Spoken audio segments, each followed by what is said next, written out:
को नींद नहीं आ रही थी।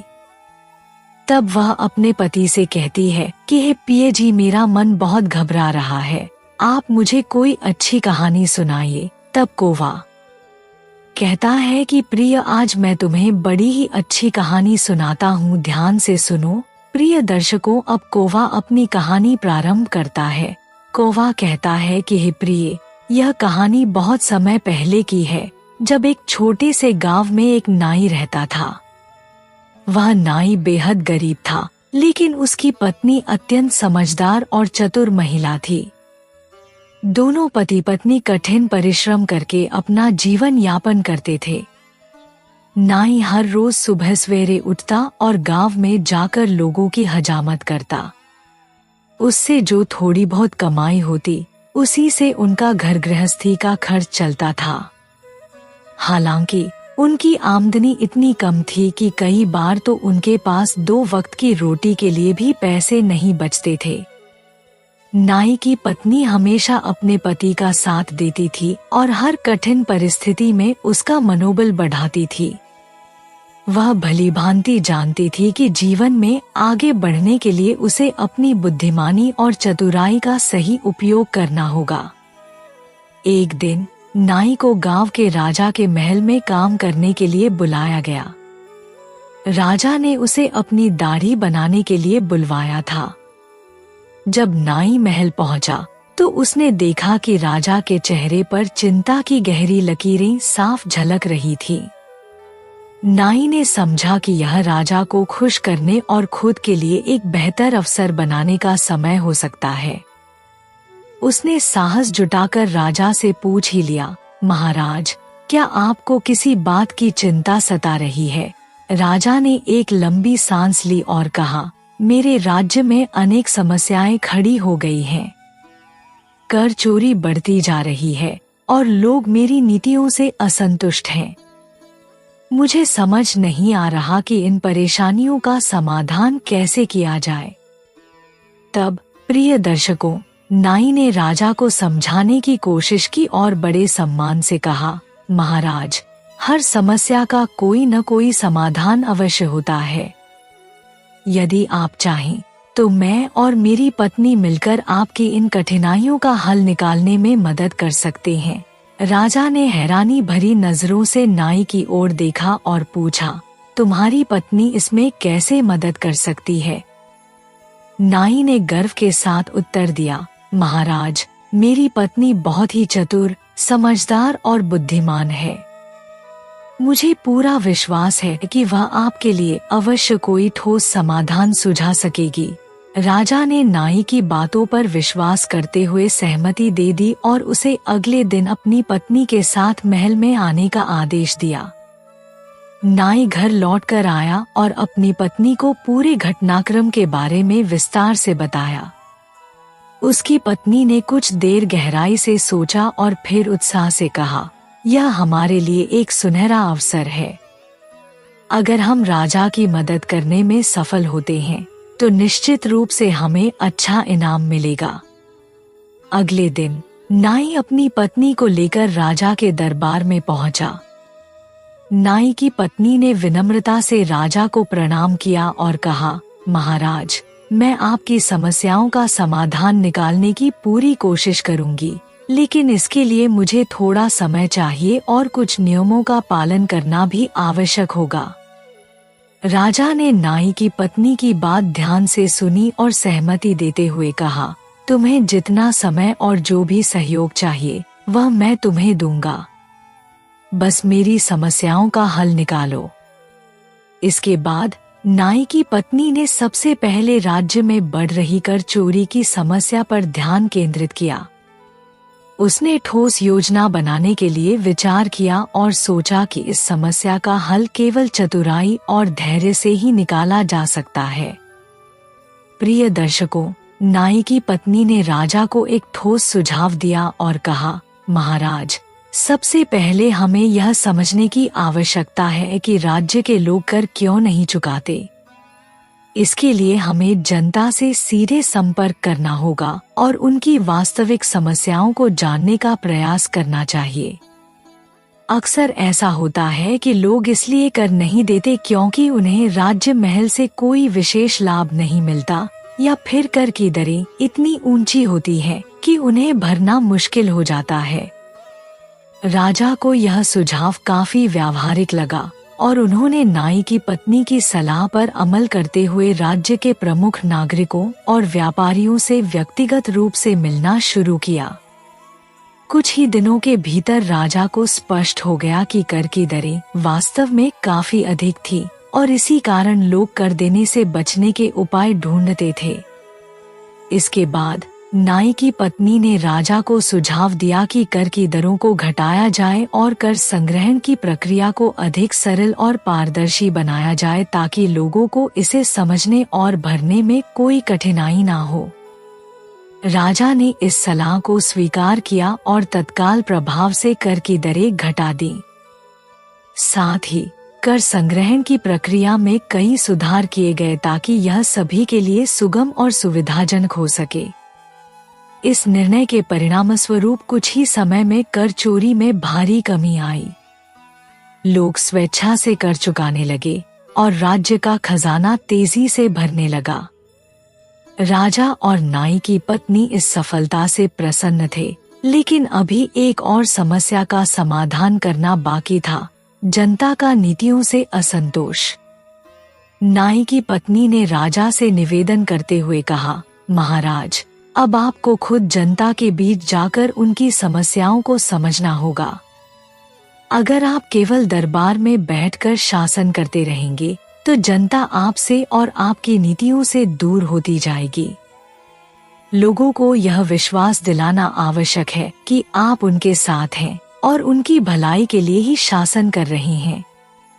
राजा को यह सुझाव बहुत उचित लगा।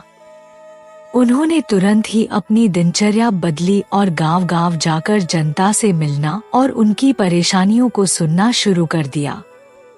राजा ने लोगों की शिकायतों को ध्यान से सुना और उनकी समस्याओं के समाधान के लिए तत्काल कदम उठाए। तब प्रिय दर्शकों, राजा को यह जानकारी मिली कि राज्य के कई क्षेत्रों में पानी की भारी कमी है, जिससे किसान अपनी फसलों के लिए बेहद संघर्ष कर रहे हैं। फसलें समय पर सिंचाई न मिलने के कारण खराब हो रही थी और किसान दिन रात परेशान थे।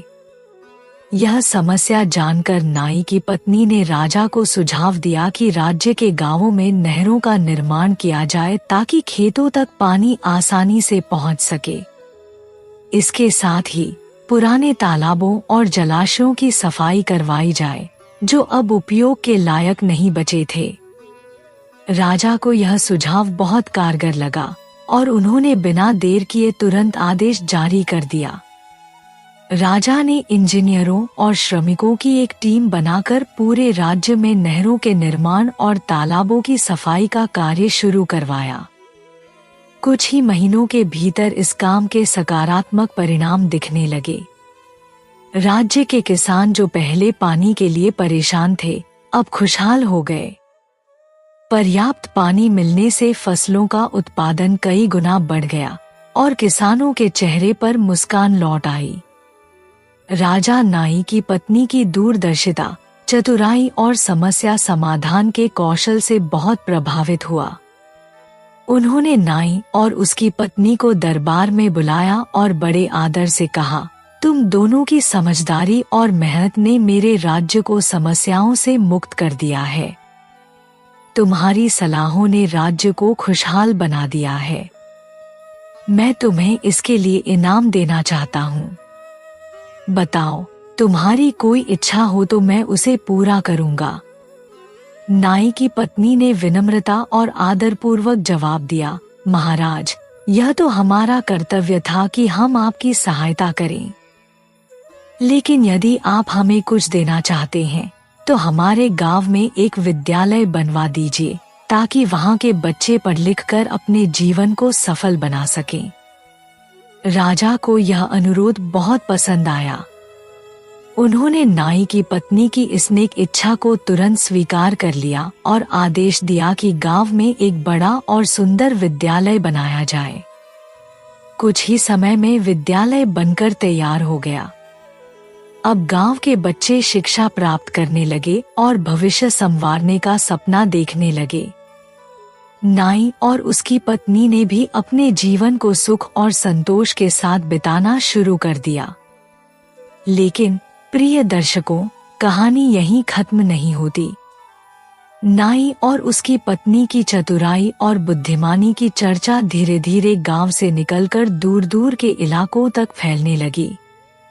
हर कोई उनकी प्रशंसा करता और उनकी समझदारी की मिसालें देता। हालांकि उनकी इस तरक्की और सफलता को देखकर कुछ लोग ईर्ष्या भी करने लगे और उनके खिलाफ मन ही मन जलने लगे। लेकिन नाई और उसकी पत्नी ने हर हाल में अपने अच्छे काम और सच्चाई से हटे बिना जीवन जीने का संकल्प लिया। प्रिय दर्शकों, राजा के दरबार में कुछ ऐसे दरबारी भी थे जिन्हें नाई और उसकी पत्नी की बढ़ती प्रतिष्ठा और राजा के साथ उनकी नजदीकी बिल्कुल भी पसंद नहीं आ रही थी। इन दरबारियों को यह बात सहन नहीं हो रही थी कि एक साधारण और गरीब नाई तथा उसकी पत्नी, जिनका पहले दरबार में कोई महत्व नहीं था, अब राजा के भरोसेमंद बन गए हैं। उनकी जलन ने उन्हें नाई और उसकी पत्नी को नीचा दिखाने की साजिश रचने पर मजबूर कर दिया। इनमें से एक दरबारी, जो राजा का सबसे करीबी और विश्वासपात्र सलाहकार माना जाता था, ने राजा से बातचीत शुरू की। उसने बड़ी चतुराई से कहा, महाराज, नाई और उसकी पत्नी की चतुराई पर हमें थोड़ा संदेह है। हमें नहीं लगता कि उनकी सलाहें इतनी उपयोगी और प्रभावी थीं, जितना दिखाई दिया। संभव है कि वे केवल भाग्य से सफल हुए हों या किसी गुप्त चाल में शामिल हों। हमें यह भी आशंका है कि उन्होंने आपकी समस्याओं का समाधान करने के बजाय केवल दिखावा किया हो। राजा को पहले तो इस बात पर यकीन नहीं हुआ। उन्होंने सोचा कि नाई और उसकी पत्नी ने उनके राज्य की समस्याओं को हल करने में इतनी मदद की है कि उन पर शंका करना अनुचित होगा। लेकिन जब दरबारियों ने लगातार अपने तर्क और कहानियों से राजा को प्रभावित करने की कोशिश की, तो धीरे धीरे राजा के मन में भी संदेह पैदा होने लगा। दरबारियों ने राजा को यह सुझाव दिया कि नाई की पत्नी की वास्तविक बुद्धिमत्ता और चतुराई की जांच के लिए उसे एक कठिन परीक्षा देनी चाहिए। इस परीक्षा से यह स्पष्ट हो जाएगा कि वे वास्तव में चतुर हैं या यह सब केवल संयोग और किस्मत का खेल था। राजा को यह सुझाव उचित और व्यावहारिक लगा। उन्होंने तुरंत नाई और उसकी पत्नी को दरबार में बुलाने का आदेश दिया। जब नाई और उसकी पत्नी दरबार में पहुंचे, तो राजा ने गंभीर और कठोर स्वर में कहा, मैंने तुम्हारी चतुराई और समझदारी की कई बार प्रशंसा की है और तुम्हारी सलाहों को राज्य के लिए उपयोगी माना है। लेकिन अब मैं चाहता हूँ कि तुम मेरी एक और बड़ी समस्या का समाधान करो। यह समस्या पहले से कहीं अधिक जटिल और कठिन है। यदि तुम इस समस्या को सफलतापूर्वक हल कर पाई, तो मैं न केवल तुम्हें और तुम्हारे पति को सम्मान दूंगा, बल्कि तुम्हें अपना प्रमुख सलाहकार भी बना दूंगा। नाई और उसकी पत्नी ने राजा की बात ध्यान से सुनी। हालांकि राजा का स्वर गंभीर था और माहौल में तनाव झलक रहा था, लेकिन उन्होंने साहस और आत्मविश्वास बनाए रखा।